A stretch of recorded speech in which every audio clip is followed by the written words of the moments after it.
shallow fishing for F1s can be an absolute deadly tactic. Now, I've brought you here today at Lindholme Lakes to run you through some springtime shallow fishing. It plays a massive part in my fishing in the spring and the summer months.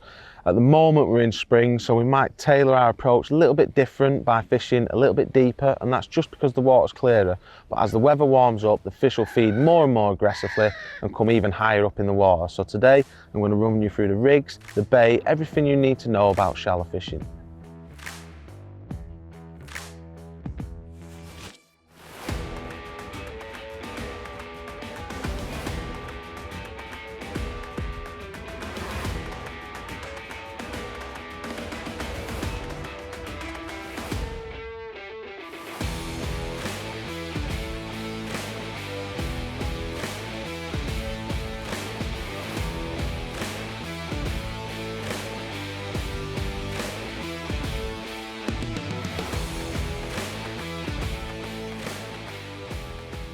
Regularity of feed is really important. I get a lot of questions where people say, how often should I be feeding my shallow line? Well, there's no set rule, but one thing I will say is don't compromise whatever other type of fishing you're doing while you're building it up. So if you're fishing across to an island or you're fishing short at 5 meters, while you're priming that shallow line, make sure you're concentrating on that so you can actually catch the fish. You want to be feeding it as regularly as you possibly can. So I would say, as a rule, probably every 20 or 30 seconds, keeping bait going in. The reason for this is, once your pellets have gone through the water, once they're on the bottom, they're pretty much dead. So you need another column of bait falling through. And it's, you know, it's a cliche and I say it a lot, but regularity, little and often, is very important. So keep feeding a little bit of bait, a little bit of bait. That's what's going to attract the fish into your peg. Today, it's probably about 7 or 8 foot out on the long pole. So I would imagine they'll probably take 10 or 15 seconds to hit the bottom. Another 10 or 15 seconds later, I need to be firing a little bit more bait in. So if I can, I will feed twice every sort of 20 to 30 seconds. But if I was fishing across or I was doing something else, just feed it as often as you possibly can. It's not as easy as feeding it all the time. You know, sometimes you'll be fishing long pole up to an island and you're trying to feed your shallow line. You can't do it every 15 or 20 seconds. Make sure you're focusing on your other styles of fishing. But then once we go on it and we actually, you know, we've primed it up for a while, we've got that competition, then we'll probably be feeding around about, like I said, 20 to 30 seconds. If the fishing's good and the fish come higher, we might feed a little bit quicker than that, maybe every 15 to 20 seconds. But that all just depends how many fish are having it, you know, and how good the fishing is. So today, probably stick to that 20, 30 seconds to start with. If the fishing gets good and the fish come higher, we might feed a little bit quicker. But other than that, little and often is the key to this. Looking at bait choices, obviously you've got many options. Today we're going to just be using fishery pellets, 4mm version. The reason I choose a 4mm version over a 6 is with 6mm I don't feel like you can feed as many particles, whereas with 4mm you can feed sort of 10 or 15, 20 if it's really good fishing, whereas with 6mm, too many, too big a particle, you don't seem to get the same competition. So 4mm, they make a little bit more noise when they go in, especially when they go in as a group, not individually, but as a group, they make that sort of whoosh as it hits the water, and the fish will definitely home into that little bit of noise. So that's the choice for today, dead simple, straight out of the bag. Your other options which can be great for F1s are maggots and casters. Now, maggots can be deadly because they fall slower, but they can also sometimes get pestered by little fish. And the problem with that is you spend too long shipping in and out these little fish, especially if you're fishing at distance like 13, 14 meters. When you're fishing for bigger weights, you don't really want to be coming back with a 1 ounce roach. So it's all venue dependent. It depends where you go and how many, you know, what I'd class as nuisance fish in the summer are in the lake and whether you get bitted out or not. Casters make a little bit more noise than maggots. So again, if smaller fish are a problem, try and stay away from maggots and casters. Pellets come into their own. But where maggots and casters are deadly is on more sort of snake lake venues where you're fishing what we call short shallow, where you're feeding the bait by hand at 5 to 7 meters and you're catching them shorter. Because they sink slower, gives the fish time to rise up and you can actually catch them a little bit shallower when you fish with maggots and casters. But today we're on a big open lake, we've got space, we want to draw them fish in. Pellets make the most noise. They still sink pretty slow. You know, people think pellets sink like a brick. They don't. 4mm pellets still sink pretty slow, so it gives loads of time for the fish to see the bait, and they're going to be creating a lot of noise as well. Distance wise, again, important. I spoke there about short, shallow fishing with maggots and casters at 5 to 7 meters. You can also do that with pellets as well, but generally maggots and casters are better for that. But today we're fishing an open lake. We're going to be fishing a bit further out. Today we're fishing at 13 meters plus the dolly boat up the back, so probably about 13.5 meters in total. So we need to get that bait out there. It's too far to loose feed by hand, so what we're going to be doing is using a catapult. Now, again, catapult choice is really important. You want to get a catapult that's got quite a firm pouch on it. You don't want a big open pouch because that will spread your bait. So having a smallish pouch with quite a firm plastic pouch, this is the pouch I prefer. This is obviously the smaller one in the Guru range. Try and use something that groups your pellets tighter. The smaller the pouch and the firmer it is, the more they'll stay together. And then the other thing is not to have too dangly elastic. So obviously the settings on this, I like to set my catapult on the tightest setting, and then it's just a simple case of pushing your arm away from you rather than pulling the catapult back. That way you'll be a lot more consistent and you'll know where to release it. When you're pulling it back, you can be a little bit inconsistent because you'll pull it at a different tension. So we'll speak about that a bit more in detail, but that's how we're going to get the bait out, and that's the bait we're going to be using. 4mm dry, straight out of the bag pellets. So we've been priming that shell line up. I've just had a quick look on it and I know there's some fish out there now. So what the biggest decision I've got to make now is where are the fish in the water column, where they're intercepting the bait. So I've just been out on this rig, which is probably about 2.5 foot deep, strung out, but we'll touch on the rig separately in a second. I'm just going to run you through the process. So when it comes to the actual pellet that I'm going to put on the hook, you can see that sometimes you get a real long one and some of them are real short. So that one's probably 4mm, that one's nearer 6mm. I want to try and put on the smaller bait. F1's got a little bit smaller mouth. I don't want a bigger bait on that I could potentially miss bites on. So just pick a nice uniform one. Sometimes the longer ones can work, but there it just matches the size of my hook. Everything just looks nice. So when I ship out now, you can feed if you want before you go out there, but for this I'm just going to ship straight out, put my rig in, and then start to get into my rhythm. So when I go out there, I'll lay my rig out, and obviously because we've been priming this up, we know there's fish out there. See, that one straight away has took it. So that wasn't the best example. So I'm going to give him a few more pellets. Once you've got that competition there, you can imagine you could have like 10, 20 fish in the area now. Because I've left it alone for a while, I'm going to have lots of competition in my peg. Now obviously in a match situation, you've got other people fighting for that competition. Today, we've got the luxury of being on the lake on our own. That's a lovely fish, big F1. We've got the luxury of being on the lake on our own, so we're going to draw more fish in, obviously. But in a match situation, I've been on this lake myself and had my biggest ever weight of F1's. And they're growing every year. So once you get them in your peg, good weights for them is well achievable. You know, in excess of like 200-300 pound on this lake, especially with him getting to this sort of size now. So he's probably 2.5 pound. I was going to say when they're that big you don't need lots of them, but to be fair, the weights can be really good on this lake in the summer in particular, you know.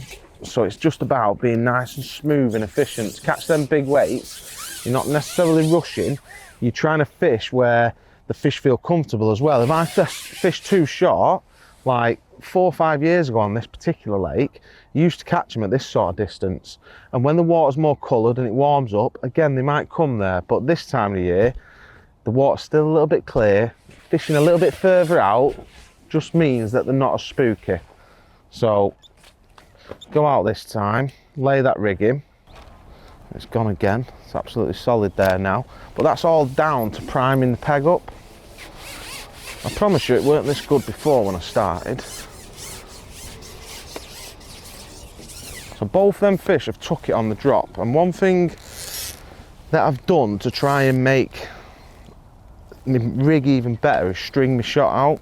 I'm not fishing with a little bulk like most people would, you know, standardise F1 fishing. I've actually got my rig strung out, almost like a roach rig if you like.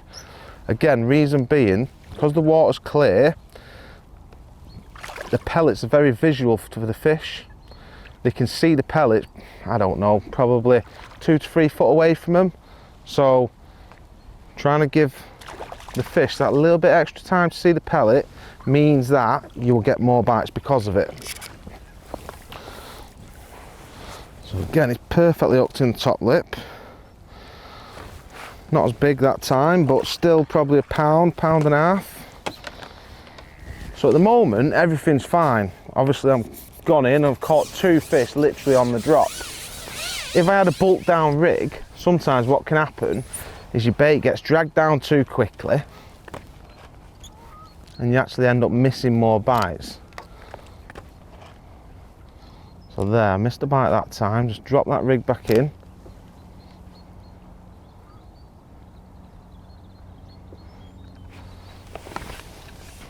See, that one felt a bit funny. Float sort of lifted a little bit that time. So it'll be interesting to see where this is hooked. Because I've had 2 on the drop, the fish could be sat a little bit higher than what I'm actually fishing.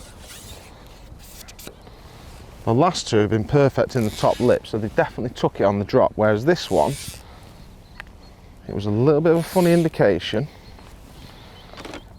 So I'm going to pay close attention to where it's hooked. No, it's still in the mouth.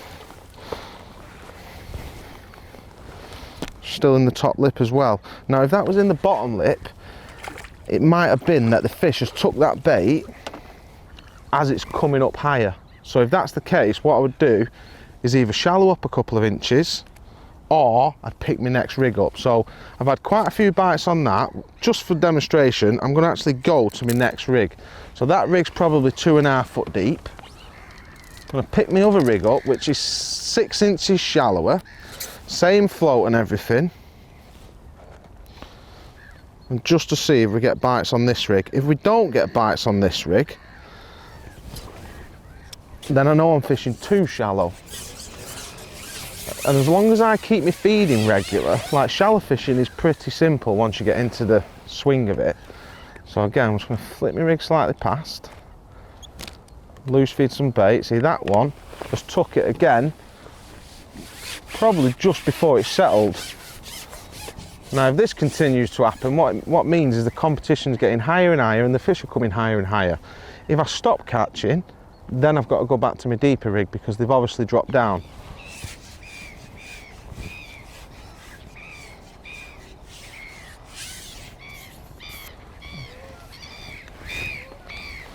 Got a lovely colour to these fish because the lake is really clear,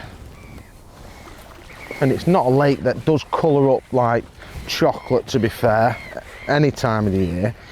You get this lovely golden bronze colour on them. Absolutely mega fish, and the amount of weight they've put on over the last 4 or 5 years is incredible, but that's obviously due to a lot of food going in. And obviously the size of the lake, it's a big lake, so they've got a good depth to live in and actually grow in as well. So I want to go out there, pick my catapult straight away, feed straight away, and then pick some more bait up and feed again straight away. It's almost like summer fishing, to be honest.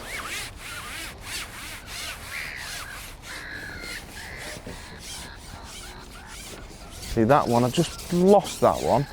So, my last couple have come on the drop. Nearly every bite I've had has been on the drop at the moment, so I feel like the fish are potentially even higher than that. And this is what I'd be doing in a match, is like trying to catch the fish as shallow as I possibly can. Reason being, they're easier to catch. The shallower you can catch them, the easier they are to catch.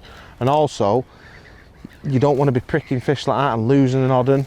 Yes, you might be getting bites, but all the time I'll be trying to get them onto that shallowest rig. So this rig now is set at around about 14 inches deep. So this is a little bit different float. This is a dibber float, and I only really use these up to about 18 inches. And then I move on to the bristles, which again I'll speak a bit more about in detail, but just to run you through the process, I go out there now, slap my rig. I did have a bite, so that's a good sign. I'm probably fishing, if I could go out there, I reckon I'd be able to see the fish almost coming up for me bait. That's how clear the water is. But if they're willing to eat and they're confident, there we go. They will literally come as high as they need to get that bait before the next fish.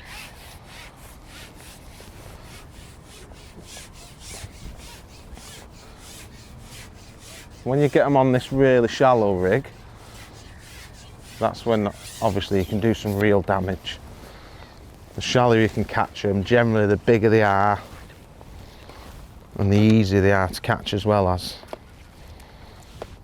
Now even on this shallowest rig, I've still got my shot strung out a little bit. And the reason for that, this time of the year, in the summer, probably just have a nice solid bulk sat on top of my hook length knot. This time of the year, I've still got that shot in, strung out slightly. And the reason for that is I don't want my hook bait to get dragged down by my bulk. So I'm going to get a nice natural fall as it comes through. Might only give you an extra second, 2 seconds, but that might just be enough to catch the fish's eye, which means you're going to get more bites because of it. So again, I'm in a nice rhythm now. Go out there. Now they've come shallower, I can give it a little bit of a slap. Slapping my rigging, obviously there's a little bit of noise.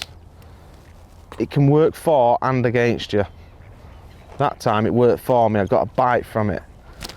Sometimes when the water is clear like this, if there isn't as many fish in your peg, slapping your rig can actually spook the fish. So you've got to be careful with that one. It's not just a case of windmilling your pole over and making as much noise as possible. But if they are responding to it, then obviously do it, because it's going to get you a bite quicker.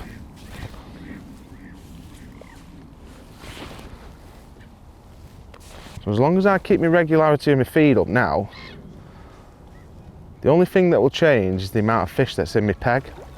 The less fish in my peg, the less competition, and the fish might drop a bit deeper. That's the biggest one of the day. I'm surprised how aggressive the feeding. It's probably 3.5 pound, maybe near a 4 pound. It's a real fat fish. Obviously, let's get him back. Obviously, it's the competition that drives them up. So I'm a bit surprised really how aggressive they've been at this time of the year and how high they've come. Because with the colour of the water, you could probably see your pellets go down for about 10 inches. And I'm catching them fish at around about 14 inches. So, like I said, if you fish too short, them fish probably won't come as high up. So by fishing that little bit longer at this time of the year, the fish will come higher up. As the fishing gets better, it can't really get any better than it is today, but as the weights get bigger, sometimes you might have to come in a little bit closer. So I've touched upon the rigs. Let's have a little look at the rigs in a little bit more detail and I'll run you through them. So a little bit of rig talk. I'm going to run you through the actual rigs I'm using. First of all, I'll start with the actual deepest rig I've used. So the deeper rig, again, a little bit of a longer line. I'm not, this time of the year, and obviously it's all venue dependent, again I say that a lot, but that's important that you check the line limit from your float to your tip, whichever venue you're fishing. When the water's coloured, short lines definitely better, they help you hook more fish. When the water's not as coloured, having a longer line can definitely play and help you catch more fish. So the actual elastic itself, we'll start there, pink hydro elastic. And then what I think is important is when you're fishing shallow, you have this sort of connection. This connection is direct, so when it sits in your actual pole tip, swing this round now. When it sits in your pole tip, as the fish touches your elastic, it hooks itself. If you had a dacron, so as these come, these are just the little dacron beads that we have, sometimes the fish can feel that resistance and let go.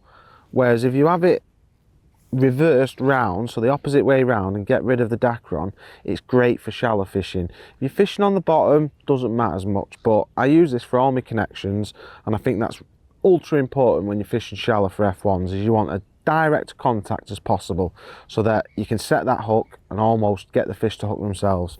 So pink hydro elastic, 017 main line, and that's the same for all my rigs, 017 main line. It's durable, and obviously if you're F1 fishing, you're probably only going to go up to 0.15 maximum hook length wise, so plenty strong enough, and you know, you don't need it any ever really.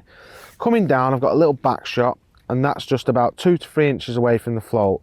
What that's to do is to stop this line bowing on the other side of my tip. So as I lay my rig in, that back shot is just making sure that this line's not bowing above it, and that it's not going to cause my float to drift out of position and stuff like that. So it gives you a lot more control. Even when you're fishing shallow, sometimes a back shot is quite good.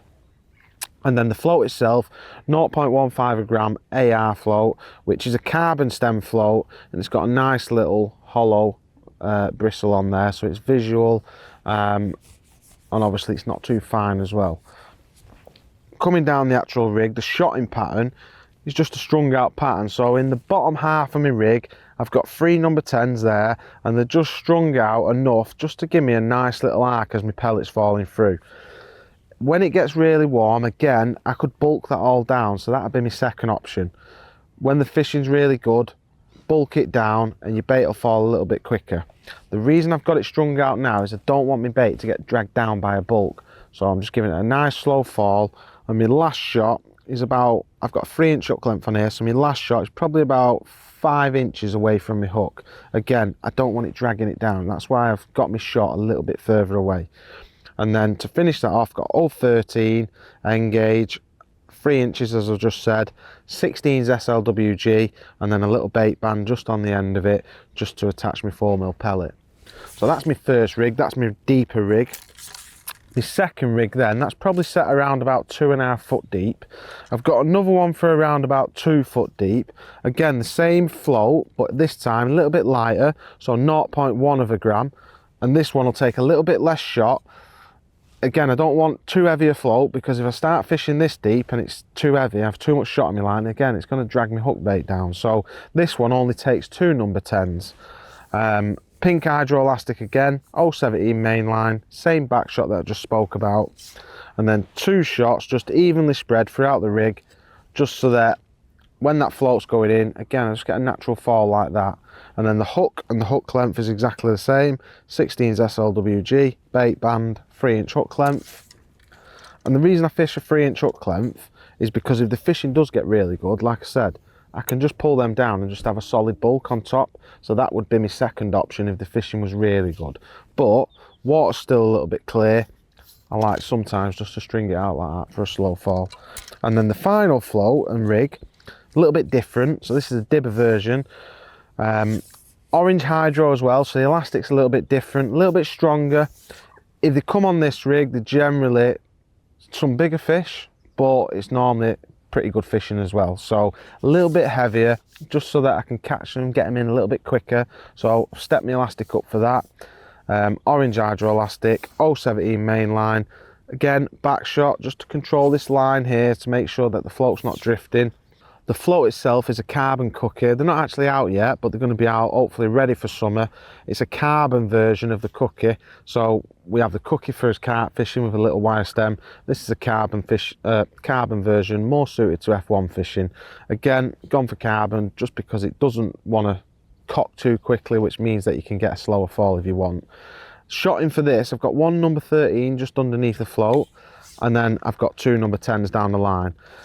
2 number 10s will shot it nice, so if I was fishing a 6mm pellet or anything like that, but with a 13 it just shots it a little bit lower, just takes a little bit of resistance out of the actual float itself.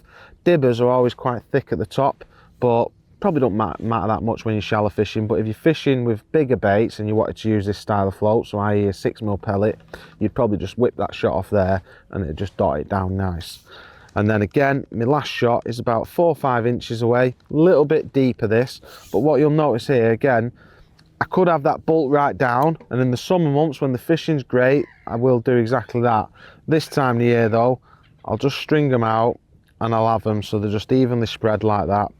And then again, it's not dragging my hook bait down quick, I'm getting a slower fall. Even if it just takes 1 second longer to settle, that's perfect, just gives that extra second for the fish to see it. And then a 3-inch hook length, 16's SLWG, little bait band again, and that's it. Like rig wise, I've got every depth covered. I've got 3 different floats, but they're all to do a different thing. So obviously the carbon cookie, the 0.1, and then the 0.15 gram. The deeper you fish, the heavier you can get away with your floats, but you're looking for a slow fall. Try and imitate them pellets falling through, give the fish time to see it, and you'll catch more fish because of it.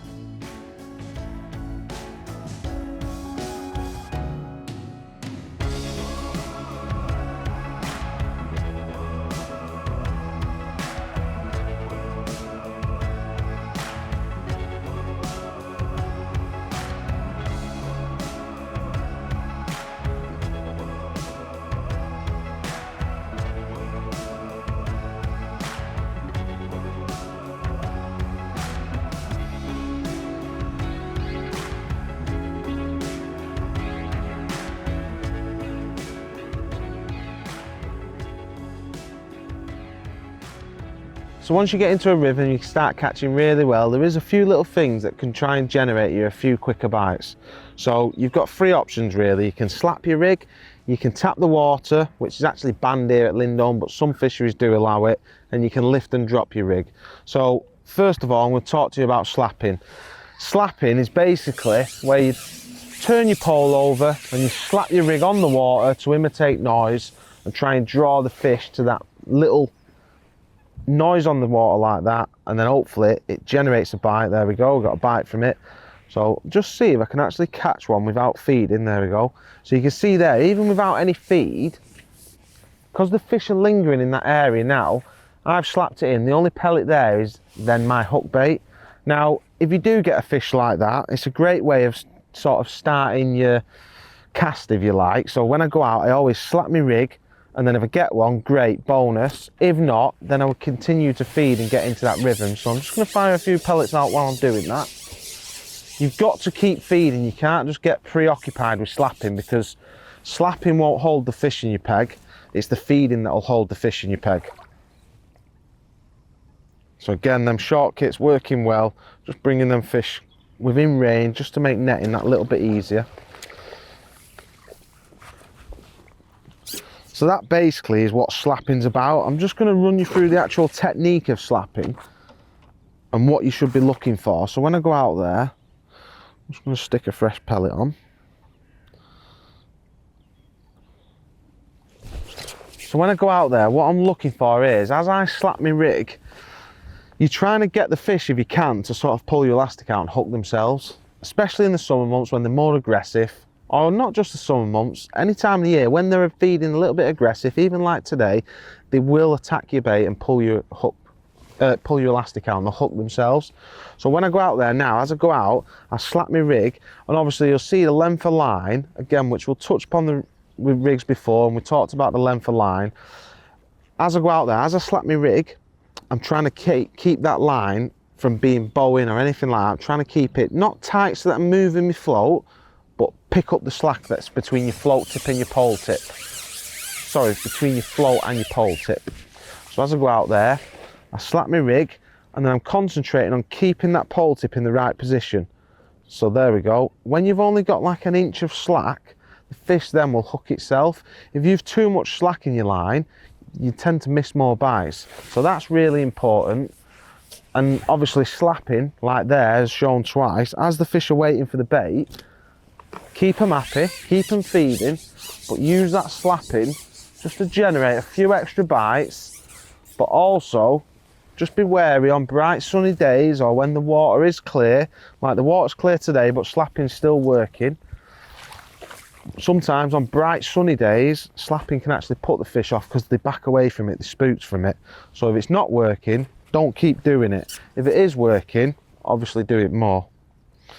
But that in a nutshell is basically slapping. Great way of just generating a few bites. The second thing that can induce you a few more bites or make bites come a little bit quicker is lifting and dropping. So we spoke about slapping, and obviously the noise factor of that works really well. Lifting and dropping is more of a visual thing. So if that pellet's just falling past them, sometimes it can agitate them and make them snatch at it. So let's see if we can demonstrate it. So when I go out there, I can still obviously slap if I wanted to, but sometimes slapping can put the fish off and lifting and dropping is better. So it's just a case of lift your rig 3 or 4 inch, and as you drop it back in, the fish might see it. If you don't get a bite, again, lift your rig 3 or 4 inch, drop it back in, and then obviously get into your pattern of your feeding. So here, I'm going to feed. If I don't get a bite, I can just give it a little lift, drop, let it settle, lift, drop. Like, the busier you are when you're shallow fishing, the more you will be rewarded. So if I don't get a bite now, a bit more bait, so I'll feed. I keep my rig still when I'm feeding, because when the bait hits the water, you want your hook bait to be in position, so if the fish come in, it's there waiting for them. Once your bait's gone, then I've got to try and induce a bite. So lift, drop, let it settle. Ooh, one just had a little look at it then. And then obviously you can slap. There's no, you know, combine the two. See, like slapping today is definitely better. As soon as I slap that, I got a bite. Lifting and dropping does tend to work when you fish that little bit deeper. Slapping's not as effective when you're fishing sort of 2 to 3 foot deep. Whereas when you're fishing that little bit shallower, as you've seen there, as soon as I slapped it and made a little bit of noise, it caught me a fish straight away. So, you know, I'm not saying don't lift and drop, because it might get you an odd extra bite, but if slapping's working, do that more often. If slapping's not working, try lifting and dropping. You've got to mix it up and just see how the fish want it on the day. And sometimes they want it different during the day, depending on the conditions. So like at the moment, it's overcast, they're probably not as spooky by the pole tip and stuff like that. If it went really bright and sunny, they might back away from that slapping. So then keeping your rig a little bit more stealth and, you know, not making as much disturbance, and just lifting and dropping might be just enough to agitate them and get you an extra bite. So lifting and dropping, slapping, you know, combine the two. The last one I'll talk about is tapping the water. Now, when you're fishing with a long line like I was on my shallowest rig, it's hard to tap the water and then get your pole tip in position. So it definitely works better when you've got a shorter line from your pole tip to your float. So I'm just going to switch rigs just to try and demonstrate. So on this rig, my line limit, I've shortened it up to only about 6 inches. Anything more than that, and it starts to get a little bit awkward. Now, here at Lindholme, in the matches in particular, you can do it when you're pleasure fishing, but in the matches, you can't tap the water, and they have a line limit as well. So just check at fisheries that you're allowed to do it, but where it's allowed, it's definitely a tactic that can work really well, especially in the summer months. So I'm just going to go out there and see if I can demonstrate, catch a fish for you doing it. With this, it's all about noise. The fish will hear the noise of the pole tip tapping the water, and they'll look up, and hopefully your pellet's right there in front of them. So when I ship out, put my rig in, and then literally just tap, tap, tap, just 4 or 5 little taps. See if I get a bite from it. If I don't, obviously I can feed, or I can tap again, so I can give it a little tap. Again, bit like slapping, don't get preoccupied with just tapping the water. The bait is the most important thing. That's what holds a fish, that's what draws new fish into your peg. It's just a way sometimes of inducing a bite. So I had a little indication there. I'm just going to tap the water again. As soon as you tap the water, just lift that pole tip up 2 inch, 3 inch. Just make sure that your line's reasonably tight again. So a little tap. Get your pole tip in position, ready to sort of hook the fish against the pole tip. So if I don't get a bite, tap, tap, tap. And then you can incorporate maybe a little lift and drop in with that tap. See, that time I tapped it and just lift the float out a little bit. And because your pellets then rise a little bit as well as the tapping, the fish has looked, pellets falling through, and it snatched it. So another great little way of just inducing a bite a little bit quicker. I mean, I must admit, slapping's been the best option today, but there is a time and a place for all these little things. Some days tapping's brilliant, some days lifting and dropping's brilliant, some days slapping's brilliant. There's no set rule, you've just got to try it on the day and see what works best for you.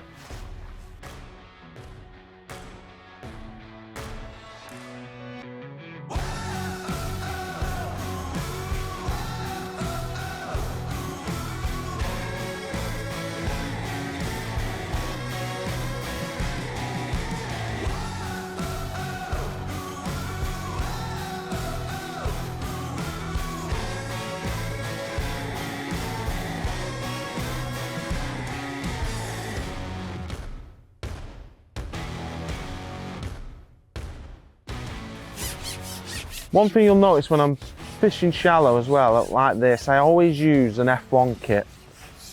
Now an F1 kit is basically a shorter version of a normal long top free. So as I net this, you'll notice the fish will come up a lot closer. So think of it a bit like when you use a shorter rod, the fish comes up closer, it just makes everything a little bit easier. The second advantage is the elastic powers up a little bit more. Reason for that is you've got less elastic in your top kit, which means it powers up that little bit quicker because there's less stretch. That's a right old beauty, probably another close to 3 pound fish. So there's a few advantages to these, and when I'm on about like a short kit, The difference between your normal standard top kit is just this little bit here. It's shorter, it's quicker tapered, and the elastic amount in this is probably only about 4 foot 10 inches. These top kits are literally 5 foot 10 inches. Your standard top kit might be somewhere in the region of 7 to 7.5 foot. So you lose a little bit of length with these, but they power up a lot quicker. They make netting fish a lot more efficient. And the other little thing that you might notice on here is I've actually got a grey top section. Now, a lot of this can come down to confidence, but you look at the skies today, they're grey. Whether the fish can see it or not, I just think it's only going to make your fishing better. Does it make a difference? I don't know. But one thing's for sure, it doesn't make it any worse. So a lot of people swear by these, really good anglers swear by them and they only have them. I've been testing them the last year, sort of got into them, and to be honest, they don't do me fishing any harm. So if you feel like it gives you a bit of confidence, go with it. If it don't, you can just fish a normal standard black one, but like I said, it's not going to do any harm. But think about these short kits, especially when you're fishing out long shallow. Netting fish is so much quicker, and you can actually get two top kits out of one length of elastic, because you only need around about 9 foot of elastic to actually elasticate 2 of these top kits. So brilliant little thing, makes your fishing so much more easier and actually makes you a lot quicker when you're fishing and netting fish.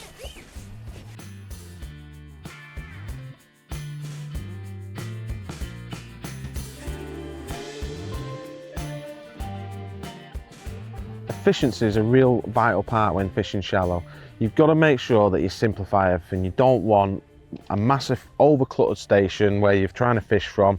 You don't want it looking like an oil rig. So first thing, I talk about my pole rollers. I've set them up nice and evenly spread apart so that it's taking the balance of my pole evenly. I don't want it where I'm reaching for my roller, it's too far away. So I've got 2 of them. And I also don't want it where I'm shipping off and it's bumping up in the air and tangling my rig and stuff like that. So just being set up with your rollers to start with just makes shipping in and out so much easier. Like I say, you're not going to be tangling rigs and wasting time.